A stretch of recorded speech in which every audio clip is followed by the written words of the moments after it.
Quoi de neuf, docteur? Une info qui réjouira tous les fans de notre rocker national, hélas disparu, parce que Johnny revient, eh oui.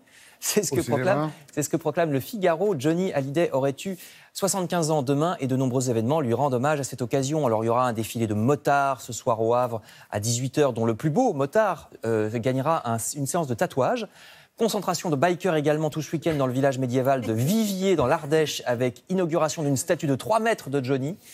Demain, une messe à la Madeleine risque de refuser du monde parce que l'église peut contenir 1 millier de personnes et il pourrait y en avoir beaucoup plus. Sachez aussi qu'un concert de Johnny filmé il y a 18 ans sur Pellicule Cinéma sera diffusé ce soir à 20h dans 250 cinémas de France, de Belgique, de Suisse et du Luxembourg. Il faudra même 2 salles de projection à Toulon et à Conflans-Sainte-Honorine, tellement on attend de monde.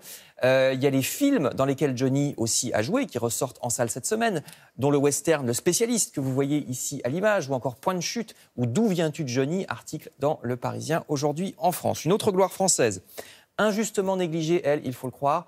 Le même Parisien nous apprend, figurez-vous, qu'il n'existait jusqu'à présent pas de salon de la pâtisserie. Allons. Et ben voilà, c'est fait. Non, il y a de la pâtisserie au salon, en revanche. Et mais là, cette injustice est réparée. Le premier salon de la pâtisserie ouvre demain, porte de Versailles, à Paris. Fuyez donc. Si vous avez du diabète ou des kilos en trop, courez-y si vous vous en fichez. Moi, j'y courrai.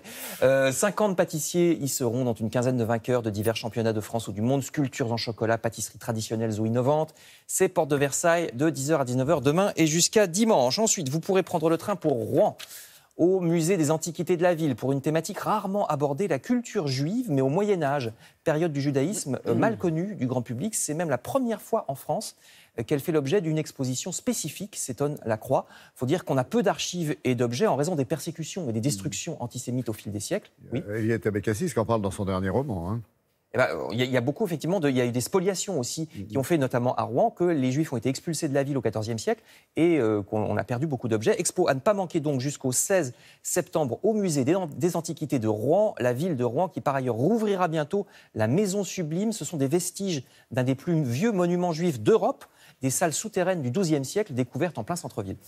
Enfin, La Croix toujours vous conseille ce soir le programme de France 3 sur la justice au quotidien, loin des grands procès. L'émission a filmé au tribunal de Vienne en Isère avec des adolescents en détresse, des mères de famille couvertes de dettes ou bien des chauffards qui ont tué par leur comportement en voiture, des maris violents qui comprennent pas où est le problème. Bon. Reportage, non mais c'est vrai, c'est édifiant sur l'exercice de la justice au quotidien. L'exercice de la justice, c'est le titre et vous pourrez voir ce documentaire très intéressant à 22h30 ce soir sur La 3. Merci. J'ajoute une information qui date du 1er avril. Vous parliez du plus beau motard. Le tatoueur, ce sera François Damiens.